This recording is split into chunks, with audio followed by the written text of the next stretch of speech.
В эфире телеканала «Якутия-24». Главные события уходящего дня. В студии работает Алексей Соколов. Добрый вечер. Нацпроект «Безопасные и качественные дороги» выполнен в Якутии на 73%. Беспрецедентные объемы работ в этом году. Нужен боевой координационный совет, а не аморфный орган. Айсен Николаев раскритиковал региональный совет по предпринимательству.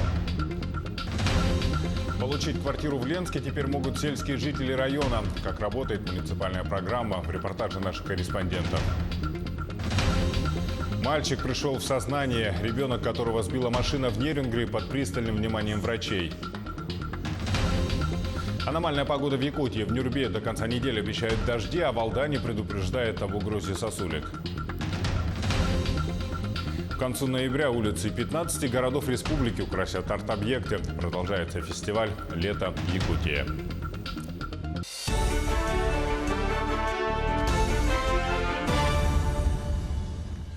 Нацпроект «Безопасные и качественные дороги» выполнен в Якутии на 73%. Речь идет о ремонте, строительстве региональных дорог.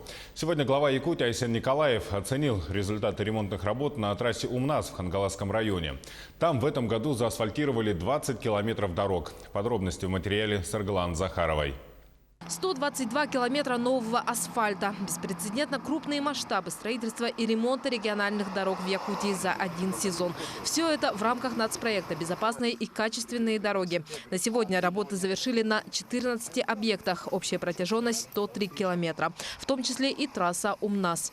В этом году в Хангаласском Улусе в общей сложности построили и отремонтировали порядка 20 километров дорог. Вот такой вот черный, ровный, красивый асфальт теперь лежит в районе поселка Немигу, города Покровска, а также с Махсоголоха до Верхнего Бестяха. Особенность этого ремонта заключается в том, что использовали специальные новые технологии. Называется технология холодный ресайклинг. Ресайклинг – это переработка, то есть перерабатывается уже старый асфальт. Он отличается прочностью и экономичностью. Старый асфальт перемалывают и используют его вместо завозного щебня. А там уже на старый асфальт кладутся новые слои дороги. И таким образом, как говорят дорожники, можно сэкономить до 30% расходов на дорогостоящее строительство дорог. Эта технология применяется уже 2 года на федеральных трассах. С Махсоголоха до этого года, как говорится, дорога была не в самых таких хороших условиях, поэтому сейчас, в принципе, она дойдет в следующем году до Бугуняхтаха. До 10 километров осталось.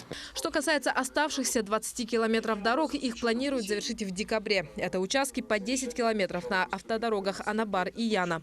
На выездном совещании в Покровске глава республики Айсен Николаев напомнил о личной ответственности каждого за сроки проведения работ. В любом случае ни один национальный проект не должен быть сорван. Так, я об этом тоже сегодня говорил. И говорил о личной ответственности каждого из руководителей, начиная с главы республики, заканчивая уже исполнителями на местах за мероприятие того или иного национального проекта, в том числе такого важнейшего для, наверное, не ошибусь, для каждого жителя нашей республики, как проект «Безопасные и качественные дороги». Отмечу, что помимо нового асфальта на региональных дорогах в рамках нацпроекта появились указатели, дорожные знаки, освещение. Кроме того, до конца октября планируют установить дополнительные стационарные комплексы фото- и видеофиксации. Саргалана Захарова, Виолетта Засимова, Илья Сарамятников, Хангаласский Улус.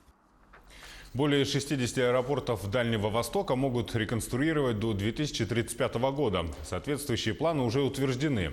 Из 60 аэропортов уже утверждены это 38. Напомню, что в сентябре Владимир Путин одобрил подходы к формированию национальной программы развития макрорегиона до 2025 года и на перспективу до 2035 года.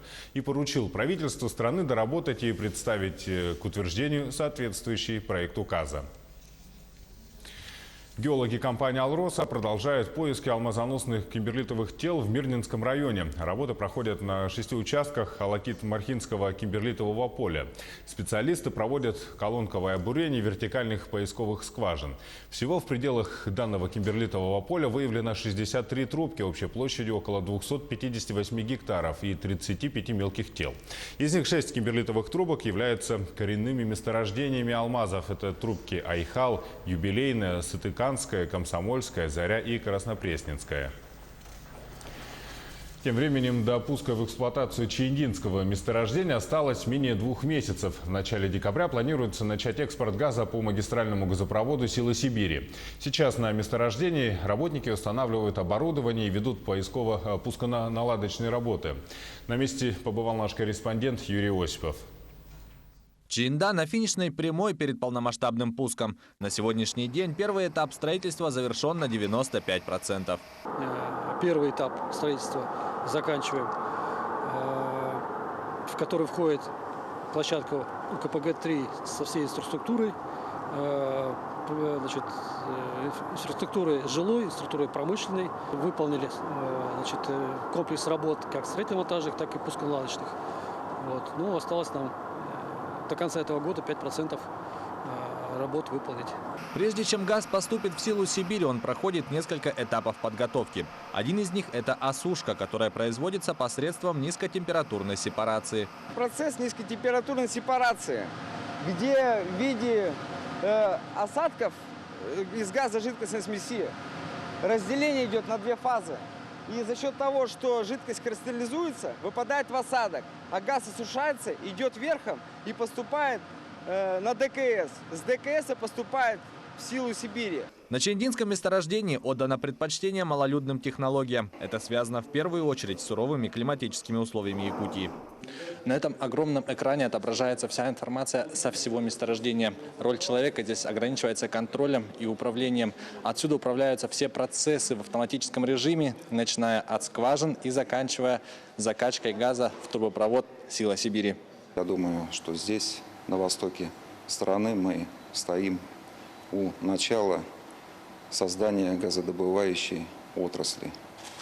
Это очень важно в целом для территории, потому что с приходом сюда газа, я думаю, что и экономика Дальневосточного края в целом оживится, и достаточно существенно. Я уже не говорю об экспортных поставках, которые важны для нашей страны. На Чаинде планируется добывать около 25 миллиардов кубометров газа в год. Этот проект позволит на долгие годы обеспечить газом Восточную Сибирь и Дальний Восток. Юрий Осипов, Илья Сыромятников, Чаиндинское месторождение, Ленский район. Для активной работы нужен боевой координационный совет, а не аморфный орган. Об этом заявил Айсен Николаев, выбирая состав президиума из числа членов Координационного совета по предпринимательству при главе региона. Также на заседании утвердили проект регламента работы совета. Далее по повестке заслушали информацию о посещаемости членов, заменили тех, которые пропускают заседания без уважительной причины. 4-м вопросом участники собрания рассмотрели проект резолюции по итогам форума предпринимателей, который прошел в сентябре. Так, по вопросу развития рынка интеллектуальной собственности в сфере малого бизнеса правительству региона поручили рассмотреть возможность включения раздела «Развитие интеллектуальной собственности в Якутии» в стратегию социально-экономического развития до 1932 года. Кроме этого, Айсен Николаев отдельным вопросом выделил нелегальный бизнес. Он отметил, что любые шаги такого бизнеса должны искореняться.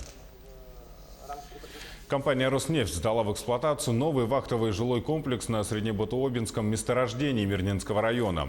И на днях общежитие приняло своих первых постояльцев. О том, как проходила сдача объекта и сколько сотрудников проживает в новом общежитии, расскажет Марфирина Алексеева. За последние 5 лет годовой объем добычи нефти на Среднебутуобинском месторождении возрос более чем в 3 раза. В 2018 году составил около 3 миллионов тонн сырья. Вместе с этим в 2 раза увеличилось количество работников. На данный момент в предприятии трудится около 1500 специалистов. Строительство нового жилого комплекса началось еще в 2016 году. Осенью текущего года в рамках первого в Якутии нефтегазового форума состоялось открытие вахтового поселка. В торжественной церемонии принимал участие глава республики Айсен Николаев. В своем выступлении Илдархан отметил стремительный рост компании. Как мне докладывали, будет однозначно лучшим вахтовым поселком у нас на территории Республики Саха-Якутия. На самом деле мы видим, как та Суряхнефтегаз-добыча буквально за последние 2 года стремительно растет. Компания, которая входит в тройку налогоплательщиков бюджета Республики Саха-Якутия. И самое главное, это вот в этой тройке это единственная компания, которая растет и растет очень быстро. Сегодня вахтовый поселок обеспечивает проживание 400 работников. В ближайшие 3 года комплекс расширится и будет вмещать 800 сотрудников, работающих вахтовым методом. Объект составляет общей площадью 12 гектар. Предусматривает строительство 8 общежитий с возможностью расширения до 800 человек. В период 2016-2019 года реализовано 4 общежития. Сейчас созданы лучшие условия для сотрудников. Это общежитие в каркасно-панельном исполнении. Общая площадь всех сооружений, то есть по объекту 1 и 3 этапа строительства, составляет 14,5 тысяч квадратных метров. Руководство компании рассчитывает, что в новом комплексе работники будут чувствовать себя как дома. Двухместные комнаты, все укомплектовано мебелью и бытовой техникой. Есть душевые, прачечные и гладильные. В комнате, да, у нас 3 человека, а сейчас получается по 2 человека всего. И отдельный блок, там отдельный душ, туалет. Все отдельная комната. 4 года я работаю вахтовым методом. Через 4 года здесь такие условия, все условия для проживания. На данный момент активно ведутся заключительные строительные работы над физкультурно-оздоровительным центром. В него входит многофункциональный спортивный зал с тренажерными и бассейном. Также будут работать медпункт, библиотека и компьютерный зал. Как сообщает руководство компании, новый комплекс будет введен в эксплуатацию уже весной следующего года. Марфилина Алексеева, Вадим Ларионов, Мирнинский район.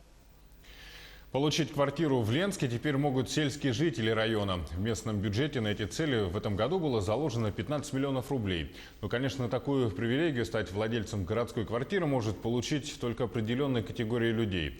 Каких, узнавала Анна Кожевникова. В этом году новоселами становятся не только участники программы переселения с 2019 года. В Ленском районе заработала программа по обеспечению жильем одиноко проживающих сельских граждан.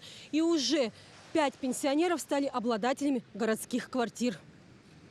Федора Прокопьевна всю жизнь прожила в селе Артанахара. Ей уже 81 год. Топить печь и носить воду одинокой пожилой женщине было уже не по силам. Да и все удобства во дворе. Раньше у меня в деревне собственный дом был. А после наводнения, это в 98 году было у нас наводнение. После этого немножко отремонтировала, и она не поддалась. Так что стоит, то сейчас будет снос. Я думала, уж забыли, так ждала. Нет. А вдруг недавно звонили, я даже не поверила.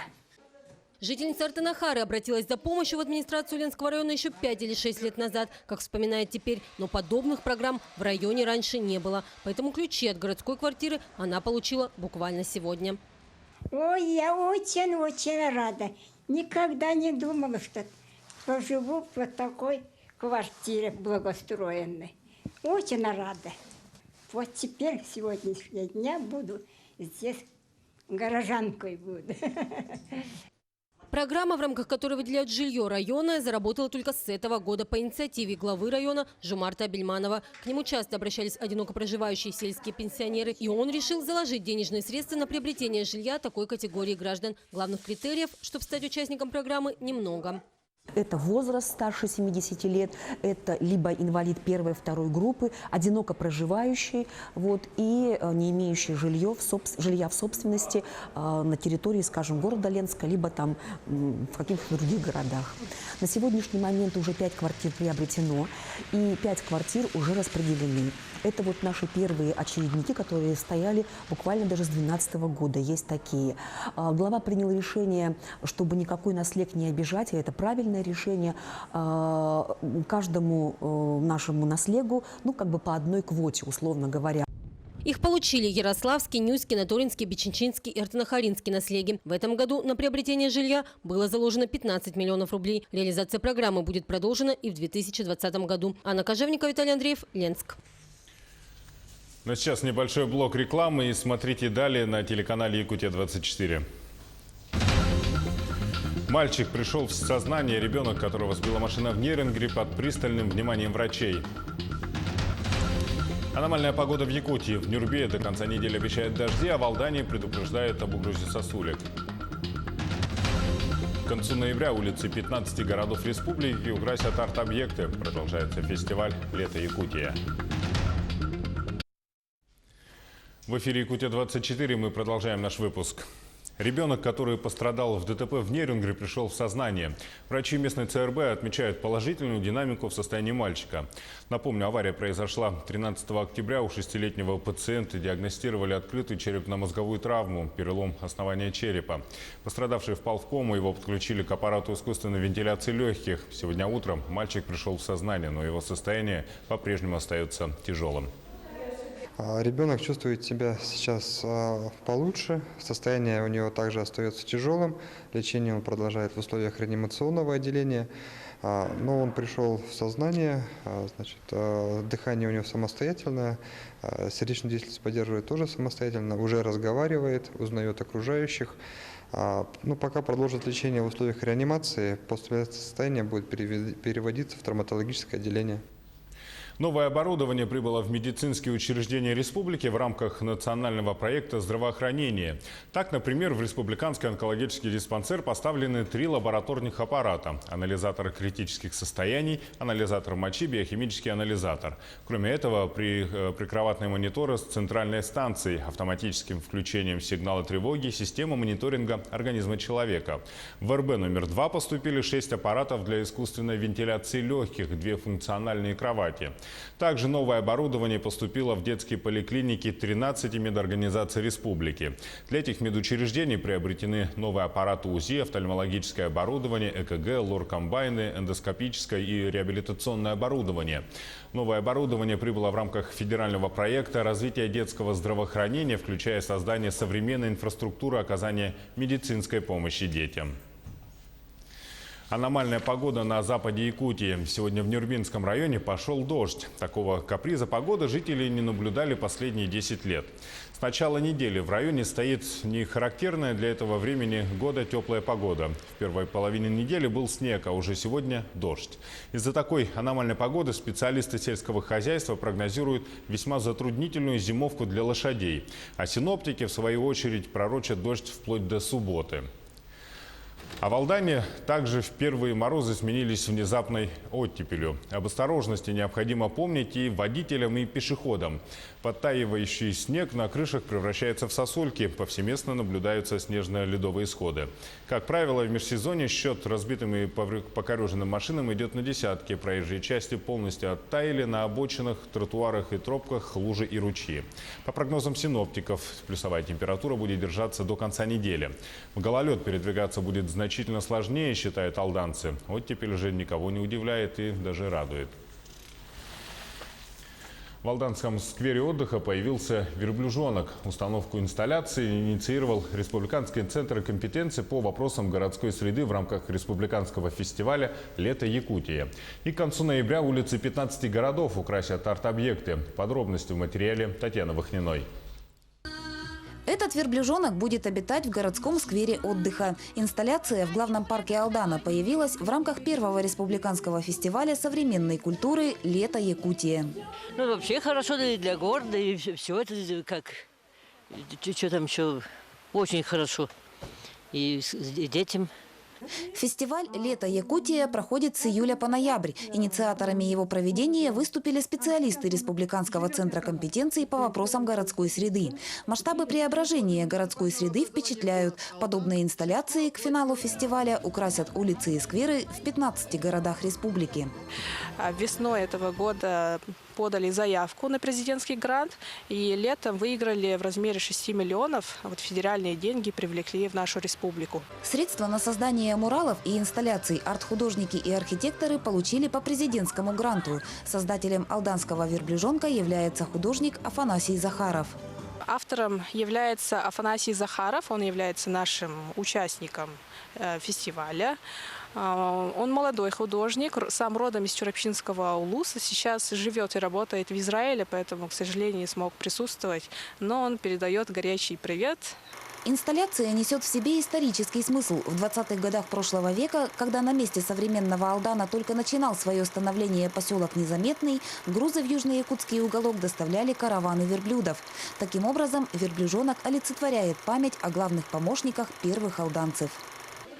Тем, кто непосредственно стоял в основоположниках, скажем так, золотодобывающей промышленности, ветеранам, это будет что называется, хорошая память. О создании инсталляции и об авторском замысле на торжественной церемонии открытия алданцам рассказала Каидана Игнатьева. Каидана – арт-художница. Она специализируется на создании муралов. На ее счету 4 масштабные стенные росписи. А первую работу Каидана выполнила в Якутске. Я расписывала здание по улице Кирова в городе Якутске. Нарисовала образ Анна Лахчинхотуна и образ города Якутска. Это мы сделали в рамках спортивных игр «Дети Азии». В рамках фестиваля Каидана Игнатьева провела мастер-классы для детей по созданию муралов. Арт-художница представила школьникам росписи, украшающие стены зданий в разных уголках Якутии, и предложила ребятам воссоздать верблюжонка на бумажном листке обычного формата. Татьяна Вахнина, Сергей Шипачев, Александр Лукин, Алдан. В эти дни в Якутске проходит фестиваль косторезного искусства. Лучшие представители народного промысла со всей России съехались в столицу нашей республики, чтобы поделиться опытом и показать якутянам свои произведения. Сегодня насущные проблемы обсудили в ходе научно-практической конференции, рассказывает Сергей Михедов. Косторезы из 14 регионов России собрались в Якутске. Программа мероприятий довольно обширна. Сегодня, в первый день мероприятий, прошла конференция, где обсудили главные аспекты развития косторезного искусства. Многих участников волнует развитие традиционных косторезных школ регионов и народов страны.